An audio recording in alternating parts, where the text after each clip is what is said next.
అమరావతికి ఒక భూమి కావాలి. ఒక హైదరాబాద్‌కి అప్పట్లో వచ్చిన భూమి.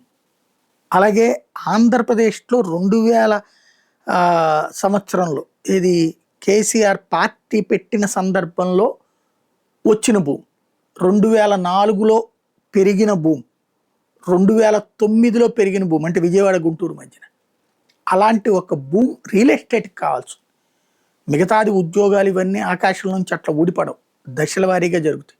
కానీ రియల్ ఎస్టేట్ భూమి మాత్రం అమరావతి ప్రాంతానికి అత్యంత ముఖ్యం.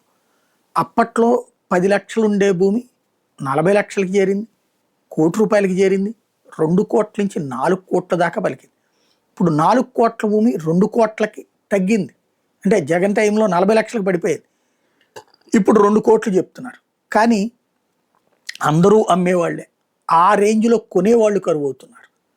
అదే సందర్భంలో ఫ్లాట్లైనా ₹1,00,00,000 పెట్టి కొనేవాళ్ళు కరువు అవుతున్నారు. లక్షల్లోనేమో కట్టట్లేదు. కోట్లల్లోనేమో ఖర్చు పెట్టేవాళ్ళు లేరు. హైదరాబాదులో ₹1,00,00,000 పెట్టి ఫ్లాట్ కొంటే 30,000 40,000 అద్దె వస్తుంది.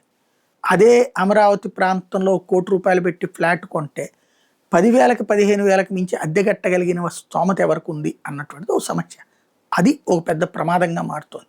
విజయవాడ, గుంటూరు మధ్యన బోలెడు అపార్ట్మెంట్లు అప్పట్లో కన్స్ట్రక్షన్ బిగిన్ చేసి జగన్ టైంలో 3 రాజధానులను ప్రకటించాక ఆగిపోయినాయి.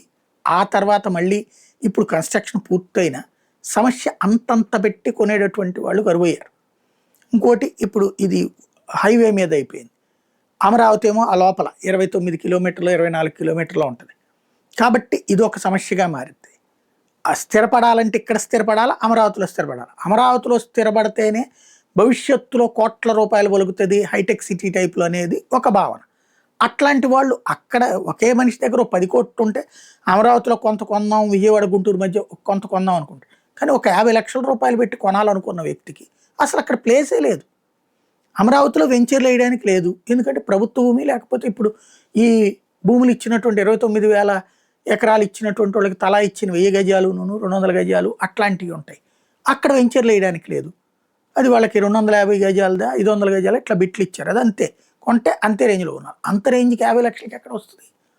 అదే వాళ్ళు 2 ఫ్లాట్ల కింద 3 ఫ్లాట్లు తీసుకుంటే తలా ₹50 లక్షల పెట్టి ₹1,50,00,000కి అమ్ముకోవచ్చు. అది ఇక్కడ ప్రభుత్వం అంగీకరించడం లేదు. అది పెద్ద సమస్యగా మారి ఇంకెక్కడ కొనాలా? విజయవాడలోను, గుంటూరులోను. అది అమరావతి కాదు కదా ఇప్పుడు. కాబట్టి కన్ఫ్యూజన్ ఉంది.